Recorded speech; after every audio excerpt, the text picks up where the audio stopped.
Hello बच्चों, कैसे हैं आप सब।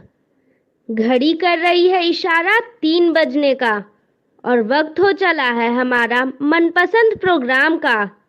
जी हाँ, मैं बात कर रही हूँ मेरा दूरदर्शन मेरा विद्यालय कार्यक्रम का, जिसमें क्लास 1 और 2 की पढ़ाई होती है और हम नई नई चीजें सीखते हैं, वह भी मजेदार ढंग से।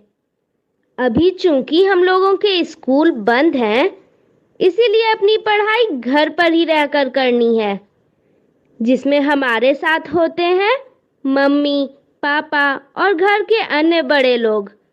तो तैयार हैं ना आप सब। चलिए देखते हैं आज का कार्यक्रम हम लोगों के लिए क्या क्या लेकर आया है। आज हम लोग सबसे पहले सुनेंगे बापू की पाती, जिसमें हम प्यारे बापू महात्मा गांधी के जीवन प्रसंग से जुड़ी बातों को सुनकर प्रेरणा पाते हैं। फिर हिंदी की क्लास में खुलेगा कहानियों का खजाना और हम लोग देखेंगे एक कहानी जिसका नाम है ऐमन का बस्ता। उसके बाद खेलेंगे एक खेल उलट पलट, जिसमें हम लोग नए नए शब्दों को सीखेंगे। फिर एक और अनेक में हम लोग समझेंगे वचन को। फिर चलेंगे अपने दोस्त गणित के पास और पढ़ाई करेंगे 21 से 40 तक की गिनती को। उसके बाद खेलेंगे एक खेल नंबर 1 2 3। फिर जानेंगे घटाव के बारे में और सबसे अंत में करेंगे पढ़ाई अंग्रेजी की रेनबो एंड द कलर्स के साथ। तो चलिए शुरू करते हैं आज की क्लास, थोड़ी सी मस्ती थोड़ी पढ़ाई के साथ।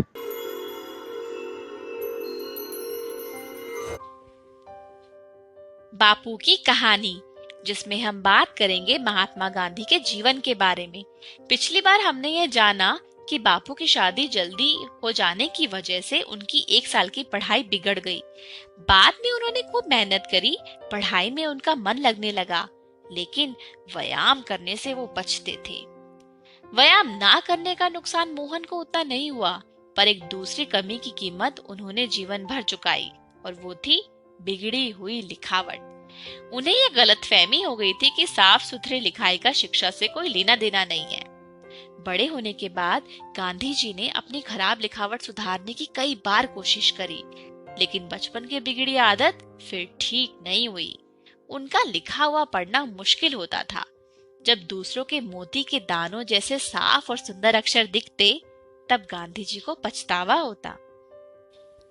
वो कहते थे, खराब अक्षर अधूरी शिक्षा की निशानी मानी जानी चाहिए। हर एक नवयुवक और नवयुवती मेरे उदाहरण से सबक ले और समझे कि अच्छे अक्षर विद्या का आवश्यक अंग है। लड़कपन के 2 ही करीबी दोस्त मोहन को बात तक याद रहे।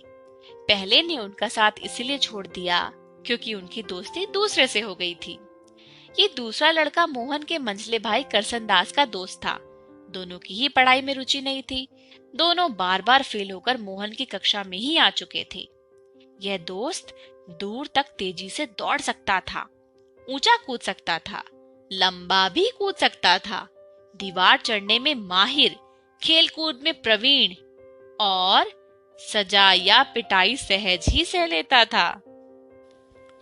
मोहन का स्वभाव एकदम उल्टा, डरपोक, शरीर से दुर्बल, ना दौड़ते बनता ना कूदते बनता।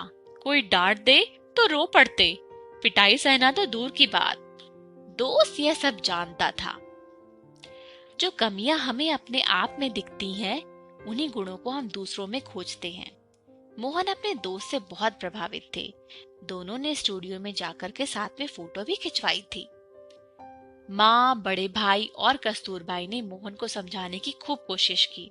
वो कहते थे कि तुम खराब संगत में पड़ गए हो, तुम्हें अपना ध्यान देना चाहिए। मोहन ने उन्हें भरोसा दिलाया। उन्हें बात जमी नहीं, पर फिर भी उन्होंने मोहन पे विश्वास किया। वो जो चाहते थे उसे करने दिया गया। पर सच तो यह था कि मोहन अपने दोस्त के सम्मोहन में थे, जो सम्मोहन कई साल तक चला। उनका दोस्त कहता, हमारे बहुत से अध्यापक छिपकर मांस खाते हैं, और शराब भी पीते हैं। राजकोट के बहुत से नामी गिरामी लोग भी और हमारे विद्यालय के कई छात्र भी। इसीलिए तो हम लोग कमजोर हैं, क्योंकि हम मांस नहीं खाते। अंग्रेज मांस खाते हैं, इसीलिए ताकतवर है। तभी तो उन्होंने हमें गुलाम बनाया हुआ है। अपने दोस्त की ये सब बातें सुनकर मोहन को लगने लगा था कि यही समाज सुधार है। मोहन का परिवार एकदम पक्का वैष्णव शाकाहारी था, पर उनका मझला भाई करसनदास तो पहले से ही दोस्त के प्रभाव में मांस खाने लगा था। उनका दोस्त कहता, मुझे देखो, मैं मांस खाता हूँ, तुम्हारा भाई भी खाता है। हम दोनों तुमसे ज्यादा बलवान हैं, हिम्मत वाले हैं, हमें किसी का डर नहीं लगता। मोहन भी अपने दोस्त के जैसे निडर और बलवान बनना चाहते थे। देश को आजाद तो करवाना ही था, समाज सुधार भी तो करना था। सो एक दिन दोनों चुपके से नदी किनारे वीराने में चले गए। दोस्त ही सारा सामान लेकर आया था और उसी ने मांस पकाया। मोहन ने पहले कभी मांस देखा तक नहीं था। उसके घर में किसी को ये बात पता नहीं थी। मांस का स्वाद मोहन को चमड़े जैसा लगा। उन्हें उल्टी आने लगी तो थोड़ा सा खा के छोड़ दिया। उस रात बहुत तकलीफ हुई। जैसे ही नींद आती, उनको सपने में दिखता कि पेट में एक बकरी मिमिया रही है। वो चौंक कर उठते, फिर अपने आप को समझाते कि मांस खाना जरूरी है। दोस्त आसानी से हार मानने वाला नहीं था। वो तरह तरह के पकवानों में मांस मिला देता ताकि मोहन को भा जाए। यह सरकारी डाक बंगले में होता, जहाँ के बावर्ची को उसने पटा रखा था। ये सब साल भर तक चला। कोई 5-6 बार मोहन ने चोरी छिपे मांस खाया। खर्चा हमेशा दोस्त ही उठाता था, क्योंकि मोहन के पास तो फूटी कौड़ी भी नहीं होती थी। जब ऐसी दावत खाकर मोहन घर लौटते, तब भूखी नहीं बचती, तो वो घर में झूठ बोलते। माँ पूछती कि खाना क्यों नहीं खा रहे, तो मोहन कहते भूख नहीं है, पेट में गड़बड़ है। पर वो सोचते कि मैं ऐसे घर में कब तक धोखा देता रहूंगा। घर में झूठ बोलना उन्हें खराब लगता, इसलिए मांस खाने का अभ्यास उन्होंने टाल दिया और फिर सदा ही शाकाहारी रहे। लेकिन इस दोस्त का साथ और समय चला।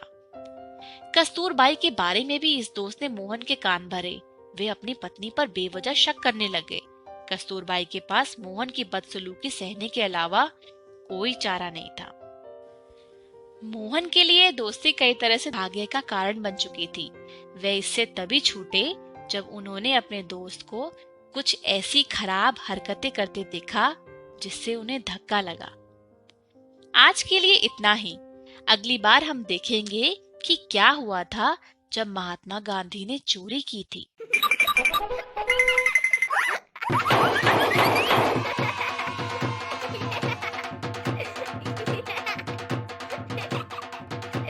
हेलो बच्चों, थोड़ी सी मस्ती और थोड़ी पढ़ाई के इस एपिसोड में आप सभी का स्वागत है।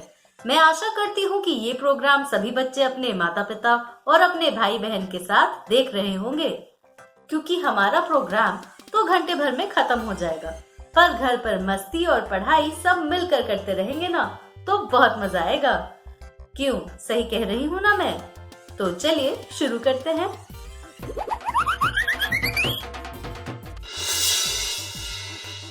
सबसे पहले हम सुनेंगे एक कहानी और फिर उस पर थोड़ी बातचीत करेंगे। उसके बाद हम खेलेंगे कुछ अक्षरों के खेल। तो क्या आप तैयार हैं? अरे वाह भाग्यवान, क्या बात है, आज तुम्हारे हाथों में कहानी की किताब। पर काकी, आप उदास क्यों हैं? कहानी पढ़कर अच्छा नहीं लगा? नहीं बिटिया, ऐसी बात नहीं है। फिर कैसी बात है, बताओ क्यों उदास हो? आज तक तो ऐसा नहीं हुआ कि कहानी सुनने पढ़ने के बाद उदासी छाई हो, वो भी तुम्हारे चेहरे पर। श्रीमान जी, मैं चिंतित उन बच्चों के लिए हूँ जिनकी उम्र के साथ उनके बस्ते का बोझ भी बढ़ता जाता है। काकी, ये आपने बिल्कुल सही कहा। और तो और, जितनी उम्र नहीं होती उससे ज्यादा बस्ते का वजन होता है। क्या बात है बिट्टू, तुम भी बड़ों जैसी बातें करने लगी हो। इसमें बड़ों वाली बात कौन सी है? ये तो दूसरे बच्चों और अपने बस्ते को देखकर ही समझ आ जाता है। यही तो बिटिया, इस सब के बारे में हम ही नहीं, बस्ते भी बातें करते हैं। वो कैसे काकी? हाँ बताओ, तुम्हें कैसे पता चला कि बस्ते भी बातें करते हैं? उसके लिए सुनाती हूँ कहानी जो मैंने पढ़ी थी। ठीक है काकी।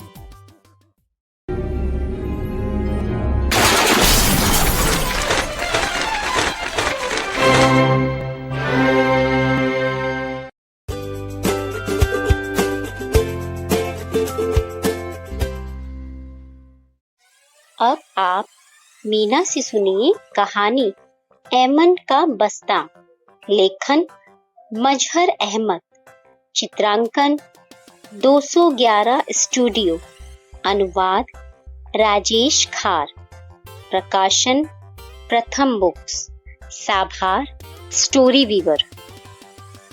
मैं ऐमन का बस्ता हूँ, मैं ऐमन का साथी हूँ। ऐमन सुबह उठती है और स्कूल जाने की तैयारी करती है। मैं एक कोने में मौजूद उसकी तैयारी पर नजर रखता हूँ। मैं मन ही मन खुश होता हूँ कि कुछ ही देर बाद मैं भी तैयार हो जाऊंगा। ऐमन हर सुबह मुझे अपनी पीठ पर लादे स्कूल के लिए निकलती है। उसकी रफ्तार से मेरा दिल बल्लियों सा उछलता है। गली में मैं उसकी पीठ की सवारी करता हूँ और बस में मैं उसकी गोद में होता हूँ। ऐमन मुझसे प्यार करती है। स्कूल के रास्ते में मुझे और भी बस्ते मिलते हैं। हम एक दूसरे का हाल पूछते हैं और हंसते गाते हैं। हम उछलते कूदते बच्चों के साथ स्कूल जा पहुंचते हैं। ऐमन मेरे अंदर कुछ रंग बिरंगी किताबें, कॉपियां, पेंसिल, रबर और हाँ, खाने का डिब्बा भी रखती है। अक्सर यह तमाम चीजें उलट पलट जाती हैं। ऐमन मुझे अपने कंधे पर उठाए उछल कूद करती है, भागती दौड़ती है। मैं हर पल उसका साथ देता हूँ। खाने के डिब्बे से खुशबू आती रहती है। आधी छुट्टी के वक्त वह मुझे कक्षा में अकेला छोड़ जाती है। तब मेरा दिल बहुत घबराता है, मगर मेरे आसपास ऐमन की सहेलियों के बस्ते भी होते हैं। ऐसे में हम आपस में बातें करते हैं, हंसते गाते हैं, मगर मेरा दिल ऐमन में ही लगा रहता है। छुट्टी के वक्त ऐमन मेरी काफी दुर्गत बनाती है। छुट्टी की खुशी में सारा सामान मुझ पे ठूस कर स्कूल से जल्दी घर पहुंचना चाहती है। उसकी भागदौड़ और उछल कूद से मेरी सांस फूल जाती है। घर आकर वह मुझे एक कोने में डालकर भूल जाती है और मैं दूर से उसे देखा करता हूँ। जैसे जैसे ऐमन बड़ी होती जाती है, वैसे वैसे मेरा वजन भी बढ़ता जाता है। ऐमन मेरे बोझ से दबी जाती है। काश कोई मुझे और ऐमन को इस बोझ से आजाद करवाए। कहानी तो लाजवाब रही। मैं सोच रही हूँ कि क्या मेरा बस्ता भी मेरे बारे में ऐसा ही सोचता होगा। हाँ, बिल्कुल सोचता होगा, पर तुम्हें बताएगा थोड़े ही। पर काका, जिस सहेली से मेरी लड़ाई हो जाती है, तो क्या मेरा बस्ता उसके बस्ते से बात नहीं करता होगा? बिटिया, लड़ाई तुम सहेलियों में होती है, बस्तों में थोड़ी ही। ये बात भी ठीक है। जब बात ठीक लगी तो बताओ, बस्ते ने ऐमन के बारे में क्या बताया था? काका, बस्ते ने ऐमन के बारे में बताया कि ऐमन मेरी दोस्त है। शाबाश बिट्टू। थैंक यू काकी। दोस्तों, आपको कैसी लगी ऐमन और उसके बस्ते की कहानी? पसंद आई ना? तो बस ये कहानी अपने दोस्तों और घर के सदस्यों को सुनाइए और इन प्रश्नों पर उनसे चर्चा कीजिए। तो पहला प्रश्न है, ऐमन बस में अपना बस्ता कहाँ रखती थी? दूसरा प्रश्न है, छुट्टी के समय बस्ते को ऐमन की कौन कौन सी बातें अच्छी नहीं लगती थी? तीसरा प्रश्न है, सभी बस्ते आपस में क्या बातें करते होंगे?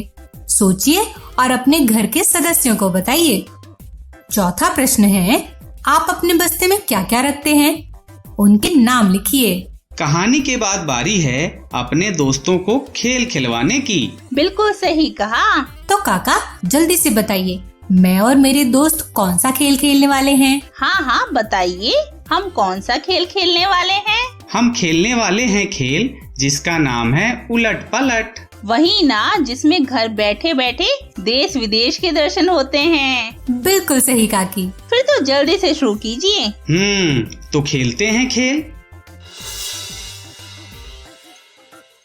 दोस्तों, शुरू करते हैं खेल जिसका नाम है उलट पलट। चलिए खेलते हैं इस खेल को। पाली। हमें क्या चुनना है? पाली। पाली। कह। चालू। ये है चुनना है हमें कह। कली। कली। कली, यह लिखा है कली। चालू। चालू। चालू। चालू। लाख। लाख। टोनी। टोनी, यह लिखा है टोनी। देसी। कही। कही। तीखा। तीखा।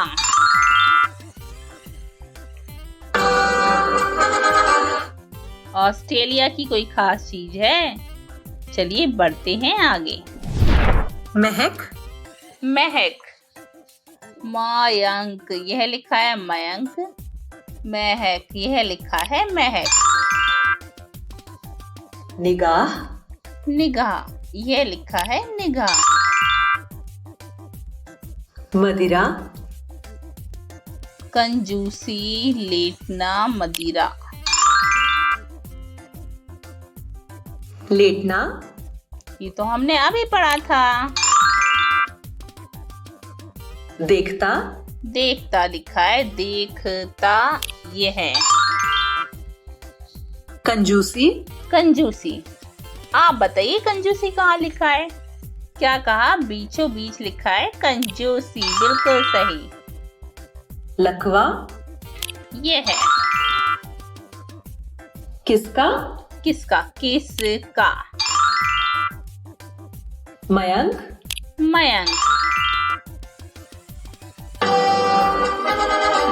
ये भारत की खास चीज कमल मंदिर है। बिल्कुल सही। अब बढ़ते हैं आगे। नकारना।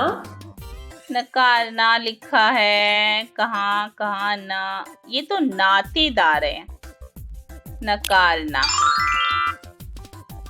मरोड़ना। मरोड़ना लिखा है कहाँ? महंगाई। महंगाई, ये हमने पढ़ा था नातेदार। हाँ, मरोड़ना। कबूलना। कबूलना। करतूत। करतूत। लटकना। लटकना। लटकना, यह लिखा है लटकना। महंगाई। महंगाई।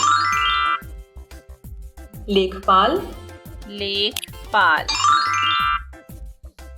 नातेदार। नातेदार। निगलना। निगलना। चीन। खेल हुआ समाप्त। तो क्यों ना इस खेल को अभी यहीं विराम दिया जाए। भाई, खेल को खेलने में खूब मजा आया और देश विदेश की बहुत खास चीज देखने को भी मिली। तो मेरे साथ खेलने के लिए, मेरा साथ देने के लिए और देश विदेश की खास चीजें देखने के लिए आप सभी का बहुत बहुत धन्यवाद।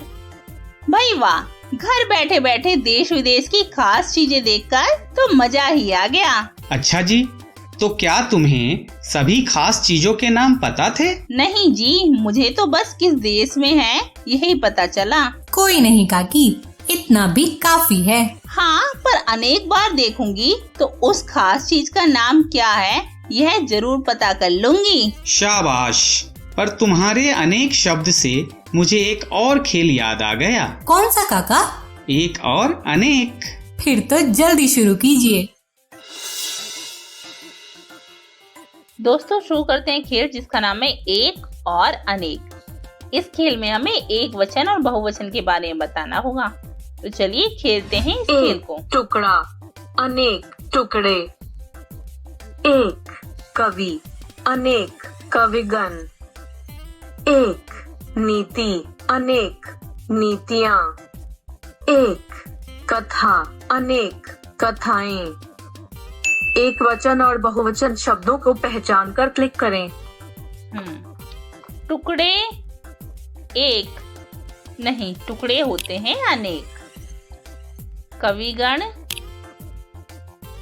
एक, नीतियां अनेक, कथा एक। चलिए देखते हैं क्या हमने सही बताया है या नहीं। Try again. कविगण अनेक। That's right. अरे वाह। एक मछली, अनेक मछलियाँ। एक चींटी, अनेक चींटियाँ। एक दवाई, अनेक दवाइयाँ। एक नेवला, अनेक नेवले। मछलियाँ मछली होती है एक, तो मछलियाँ हुई अनेक। चींटी एक तो चींटियाँ अनेक, दवाइयाँ अनेक, नेवला एक। That's right. अरे वाह, हमने तो सही बताया। एक कविता, अनेक कविताएं। एक दवाई, अनेक दवाइयाँ। एक केला, अनेक केले। एक साइकिल, अनेक साइकिलें। कविताएं अनेक, बिल्कुल सही, क्योंकि कविता होती है एक। दवाई एक, दवाइयाँ अनेक, तो दवाई लिखा है तो हुई एक। केले अनेक, साइकिलें अनेक, बिल्कुल सही। That's right. अरे वाह, बढ़ते हैं आगे। खेल हुआ समाप्त। चलिए फिर से खेलते हैं। छाता, अनेक छाते। एक कवि, अनेक कविगण। एक भैंस, अनेक भैंसें। एक पाठशाला, अनेक पाठशालाएं। छाते अनेक, कवि एक, भैंसे अनेक, पाठशालाएं अनेक। That's right. अब बढ़ते हैं आगे। एक कवि, अनेक कविगण।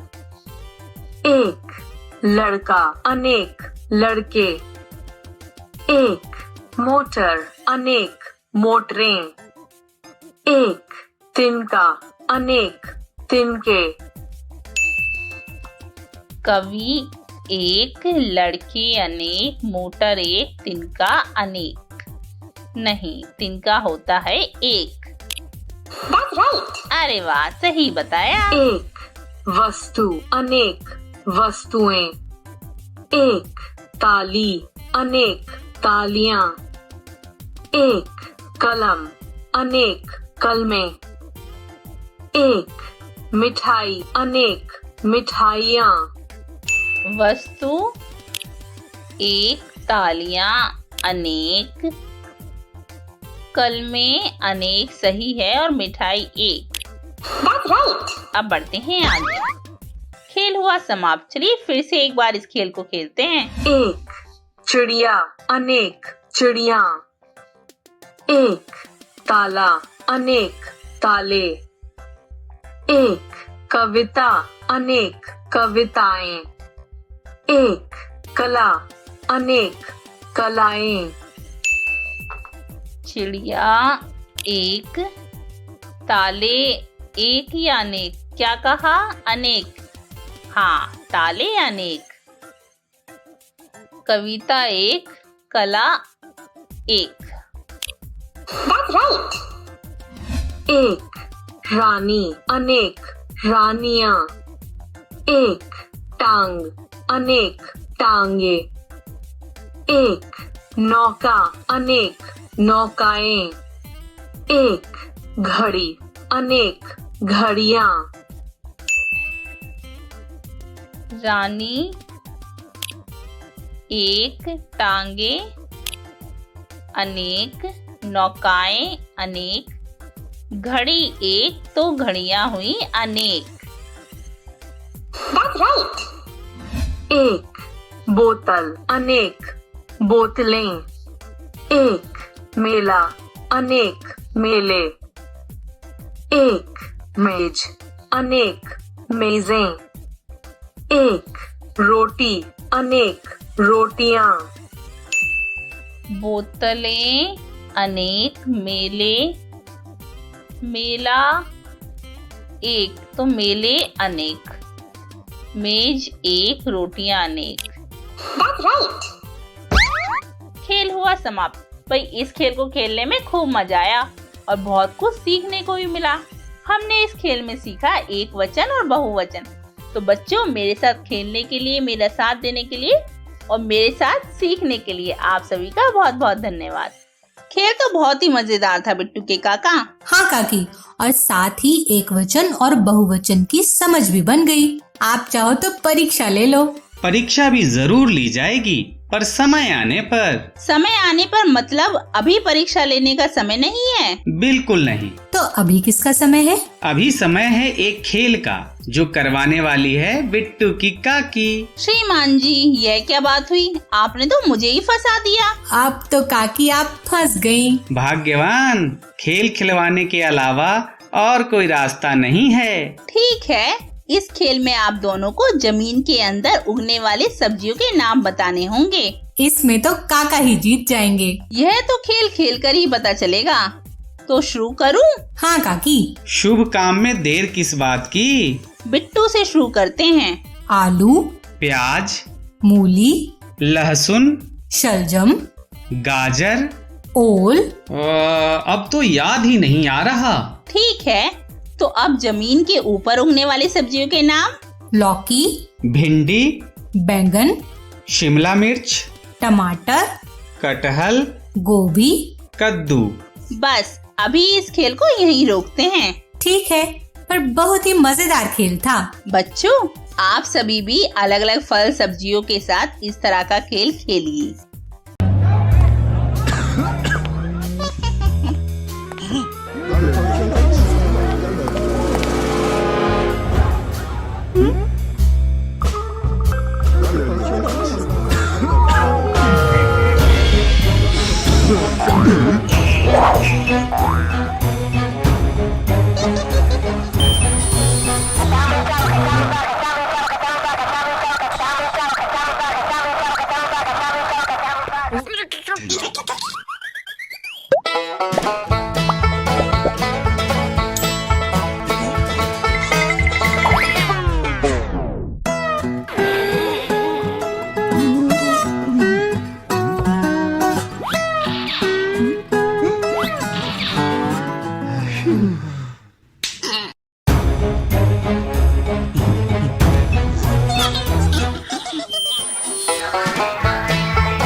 तो आप लोगों ने कहानी सुनी और फिर उस पर कुछ बातचीत भी की।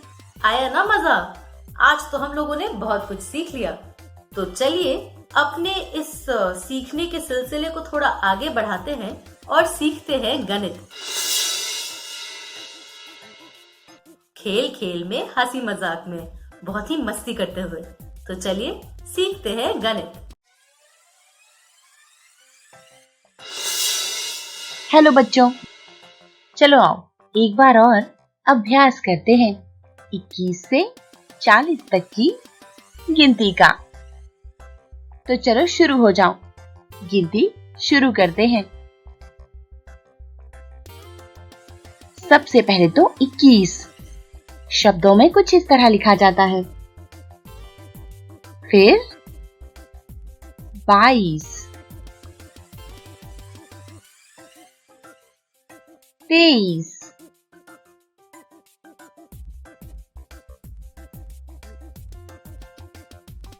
24 और अगला ये रहा 25, फिर ये 26, अगला है 27। आप ध्यान से देखिए कि इन्हें शब्दों में किस तरह लिख रहे हैं। 27 के बाद 28, अब अगला 29,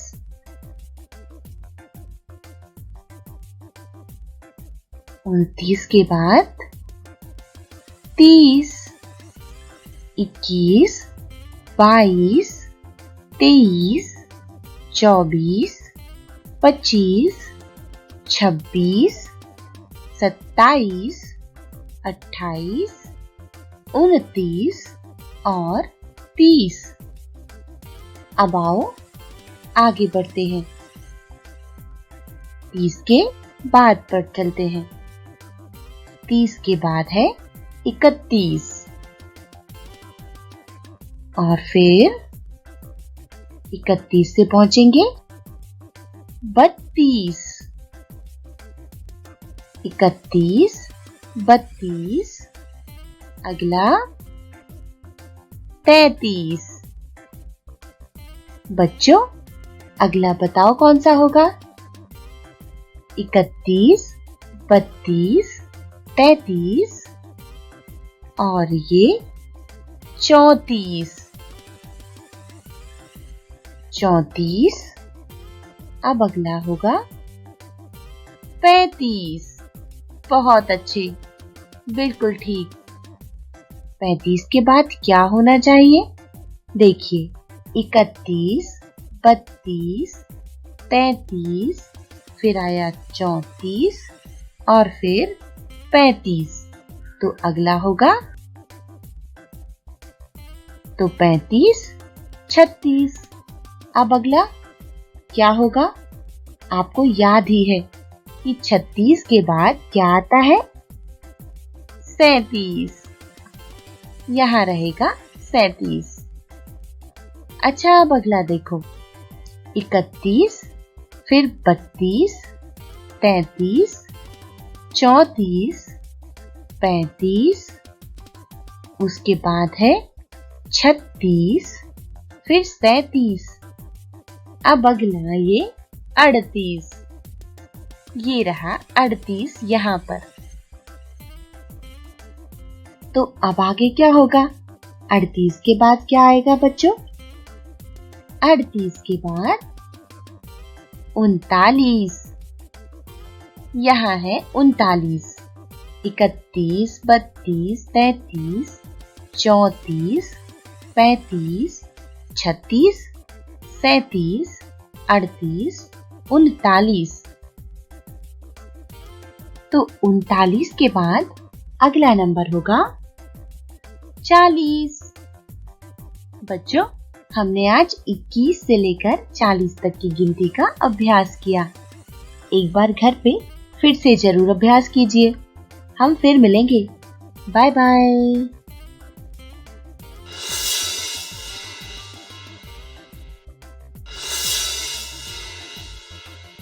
हेलो दोस्तों, कैसे हैं आप सब? आज के खेल के अंक में आपका स्वागत है। अभी आपने गिनती सीखी है। चलिए देखते हैं कि आप गिनती सही से पहचान पाते हैं या नहीं।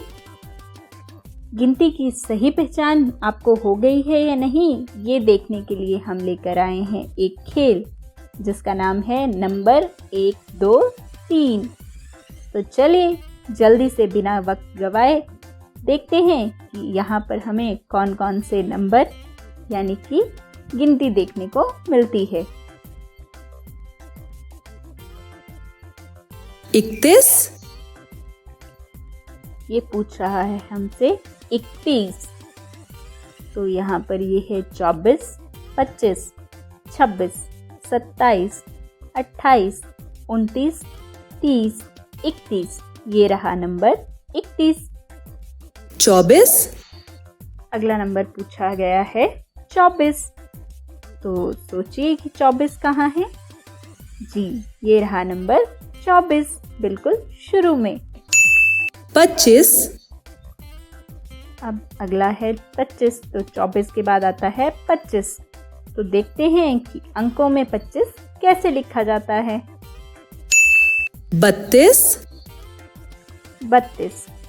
32 लिखने से पहले दोस्तों एक बात आपने गौर की कि यहाँ पर साइड में ये जो चित्र दिख रहा है, जैसे जैसे हम सही नंबर पहचानते जा रहे हैं वो थोड़ा थोड़ा बदलता जा रहा है। पहले यहाँ पर सिर्फ हल्की सी कली थी। जब हमने 2 नंबर सही पहचान लिए तो यहाँ पर ये जो लाल रंग की कलियां हैं इनकी संख्या बढ़ रही है। चलिए अगला नंबर देखते हैं। अगला नंबर था 32। तो 32 कहाँ है? ये है 31 और 31 के बाद आता है 32। देखते हैं कि अंकों में 32 कैसे लिखा जाता है। 26, 26। तो 26 नंबर कहाँ होगा? जी, 25 के अगला नंबर होता है 26। 29, 29। तो सोचिए कि 29 कहाँ आएगा और ये अंकों में कैसे लिखा जाता है। 26 के बाद आता है 27, फिर 28 और ये रहा 29। Well done. अरे वाह, ये तो कली से बहुत सुंदर फूल खिल गया। चलिए एक बार फिर से खेल खेलते हैं और देखते हैं कि आगे हमें कौन से नंबर और कौन सा सुंदर सा चित्र देखने को मिलता है। 29, 29। ये रहा पहला नंबर 29। 40, 40, 29, 30, 31, 32, 33, 34, 35, 36, 37, 38, 39 और ये अंत में रहा नंबर 40। सोचिए कि इसे अंकों में कैसे लिखा जाता है। चलिए देखते हैं। 31, 31। 31 लिखने से पहले चलिए ये चित्र पर थोड़ी सी बात कर लेते हैं। आपने देखा कि पहले यहाँ पर एक अंडा था, फिर वो अंडा घोंसले में आया और अब इस अंडे में कुछ दरार आ गई है। चलिए सही नंबर पहचानते जाते हैं और देखते हैं कि इस अंडे में अंत में क्या बदलाव आता है। नंबर पूछा गया था, भूल गए? जी, नंबर था 31। तो 29, 30 और ये रहा 31। 34, 34। 31 के बाद आता है 32, 33 और फिर 34। 33, 33 कहाँ आता है? जी, 34 से पिछला नंबर रहता है 33। 37, 37, 34, 35, 36 और ये रहा 37। बताइए कि इसे अंकों में कैसे लिखते हैं। आपको लगता है 3 और 7। चलिए देखते हैं कि ये सही है या नहीं। Well done. आप बिल्कुल सही थे और देखा कि अंडे से एक चूजा निकल गया और ये चूजा अपनी माँ मुर्गी के पास आकर कितना खुश है। आपको ये खेल कैसा लग रहा है? चलिए एक बार और खेलते हैं और देखते हैं कि आगे हमें कौन सा चित्र मिलता है। 25, 25। सोचिए 25 कहाँ है, ढूंढिए। जी, ये रहा नंबर 25। 18, 18 ढूंढिए। ये है 18। 20, 19। ये है 19। Not this one. 22, 22। ये है 22। 23, 23। 22 के बाद आएगा नंबर 23। 16, 16। ये रहा नंबर 16। 15, ये है 15। Well done. अरे वाह दोस्तों, इस बार भी नंबरों के साथ एक अंडे का चित्र था, लेकिन क्या ये अंडा मुर्गी का था? नहीं, इस बार हमें दिया गया था पेंगुइन का अंडा। मैं उम्मीद करती हूँ कि आपको आज का खेल पसंद आया होगा। आप घर पर रहिए और सुरक्षित रहिए। हम ऐसे ही नए नए खेलों के माध्यम से आपकी जानकारी बढ़ाते रहेंगे। धन्यवाद।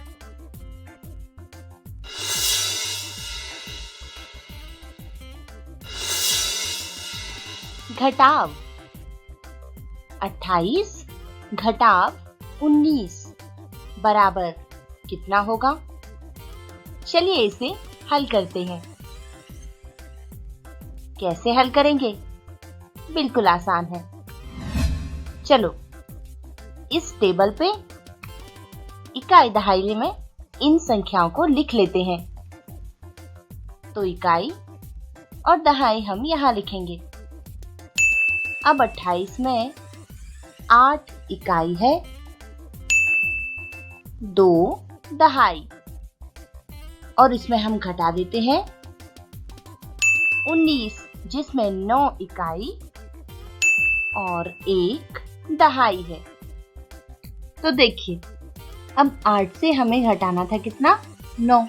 तो क्या 8 इकाई से 9 इकाई घटा सकते हैं? नहीं घटा सकते। तब क्या करें? तब हम चलते हैं दहाई के पास।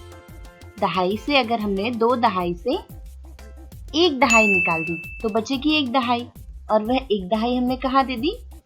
वह हमने इकाई को दी। तो इकाई पर जो 8 है, अब वह 8 नहीं रहा, वह हो गया 18। 1 दहाई और 8 मिलकर कुल 18 होंगे। अब 18 से 9 घटाते हैं तो क्या बचेगा? 9 बचेगा। और यहाँ 1 दहाई से 1 दहाई गया तो 0। इसका मतलब 28 घटाव 19 बराबर 9 होता है। अगला सवाल, 35 घटाव 16 बराबर कितना होगा? सोचो सोचो। तो इसे हल करने के लिए क्या करें? टेबल बना लेते हैं। टेबल पर एक तरफ इकाई तो दूसरी तरफ दहाई लिखते हैं। अब इकाई पर देखो, 35 में 5 और दहाई 3 है। 16 में क्या है? 16 में इकाई 6 और दहाई 1 है, जिसे हम घटा रहे हैं 35 से। चलो घटाते हैं। 5 इकाई से क्या 6 इकाई घट जाएगा? आप कहोगे नहीं, तो फिर क्या करें? 3 दहाई से 1 कम कर देते हैं या 1 उधार ले लेते हैं। तो 3 के पास क्या बचेगा? 2 दहाई, और जो 1 दहाई कम की है वो कहाँ पहुंची? उसे हमने इकाई को दिया। तो 5 इकाई हो गए अब 15। अब 15 से 6 घटा देते हैं तो मिल जाता है 9, और 2 दहाई से 1 दहाई कम करो तो 1 दहाई बचती है, यानी कुल 19 बचा। मतलब 35 घटाव 16 बराबर 19 होता है। अब अगला सवाल घटाव का। 62 घटाव 28, यह कितना होगा? क्या करें? सोचो सोचो। क्या करें? चलो एक टेबल बनाते हैं। उस टेबल पर इकाई दहाई लिखते हैं। 62 में 2 इकाई 6 दहाई, और घटा देंगे 8 इकाई 2 दहाई यानी 28 को। इसे 8 इकाई नहीं घट सकती, तो क्या करें? दहाई के पास चलते हैं। दहाई से 1 दहाई निकालकर दहाई को बचाते हैं 5 दहाई, और 1 कहाँ दे देते हैं? इस इकाई को। तो ये 2 से हो गई 12। अब 12 से 8 घटा लेंगे तो बचेगा 4, और 5 दहाई से 2 दहाई गया तो 3। इस तरह 62 घटाव 28 बराबर हो गया 34। चलिए अब करते हैं अगला सवाल हल। ये रहा अगला सवाल। 86 घटाव 57 बराबर कितना होगा? सोचो भाई, सोचो। टेबल पर लिखें। ठीक है, टेबल बना लेते हैं। उस पर इकाई और एक तरफ दहाई लिख देते हैं। 86 में 6 इकाई है और 8 दहाई है, और घटा देते हैं किसे, 57 को, जिसमें 7 है इकाई और 5 है दहाई। अब क्या करें, 6 इकाई से 7 इकाई तो घटेगी नहीं।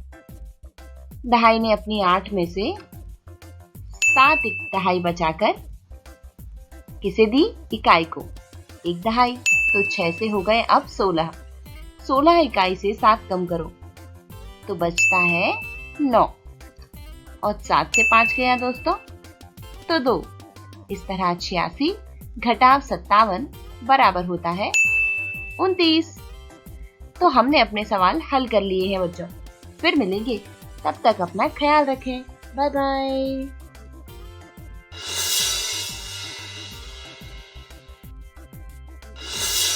हेलो बच्चों, देखो, लिखो और हल करो। चलो जल्दी से आ जाओ अपना कॉपी पेन लेकर। तो ये रहा सवाल। रमेश के पास 26 गाजर हैं। कितनी गाजर हैं? 26 हैं।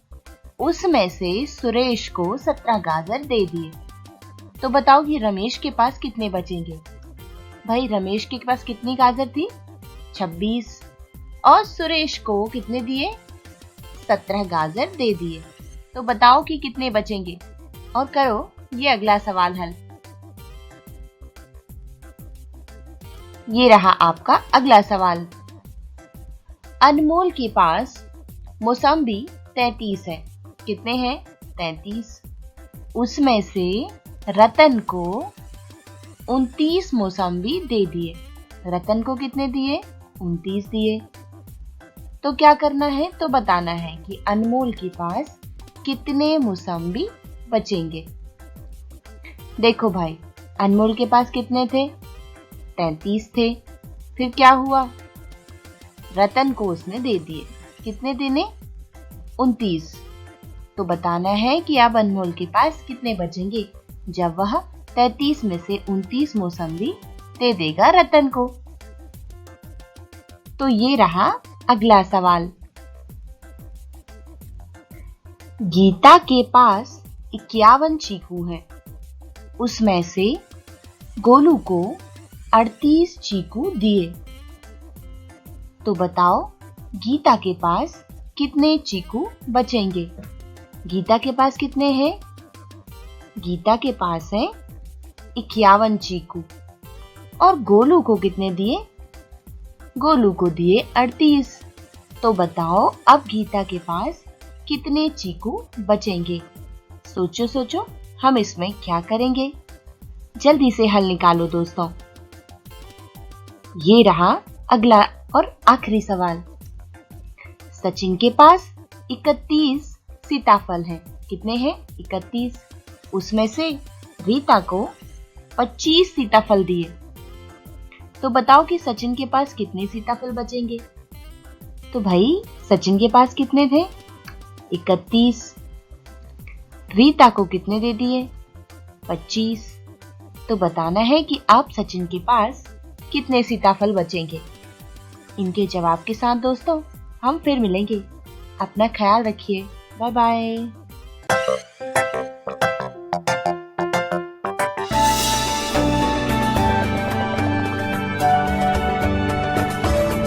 दोस्तों, आज का वीडियो बनाया है प्रथम इन्फोटेक फाउंडेशन ने। इस वीडियो में हम रेनबो यानी इंद्रधनुष को अंग्रेजी में जानेंगे और पहचानेंगे। इसी के साथ हम रंगों की कविता भी गाएंगे। Hi children, today we are going to learn the wonderful colors in a rainbow.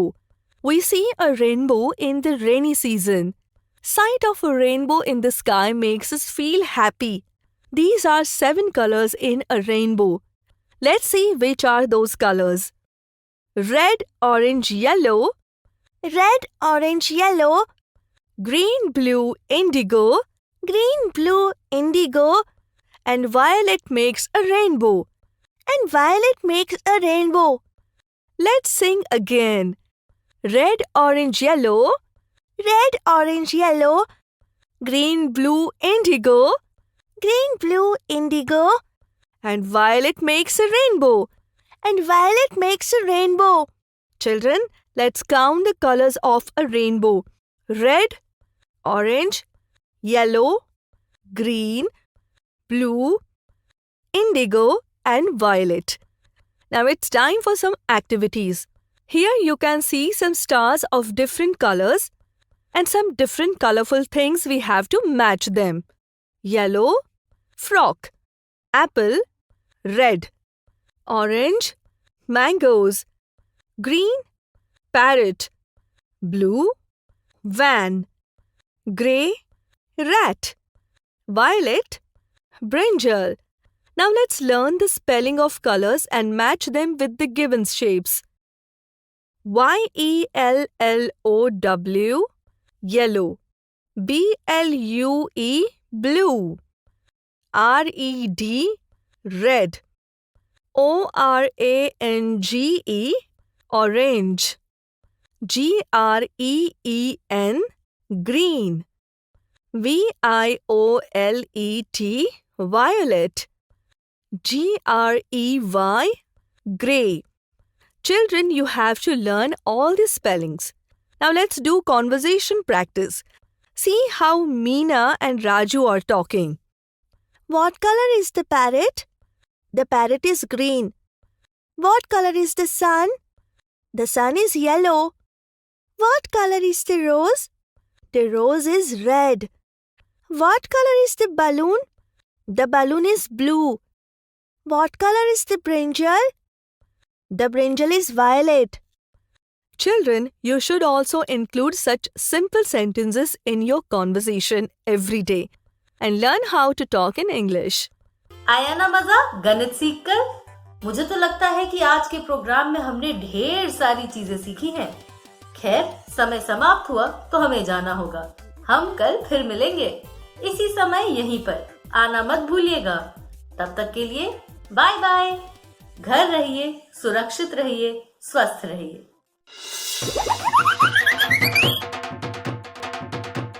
आशा करती हूँ बच्चों, आज आपको बहुत मजा आया होगा और आपने इल्मों से बहुत कुछ सीखा भी होगा। तो मिलते हैं अगले एपिसोड में।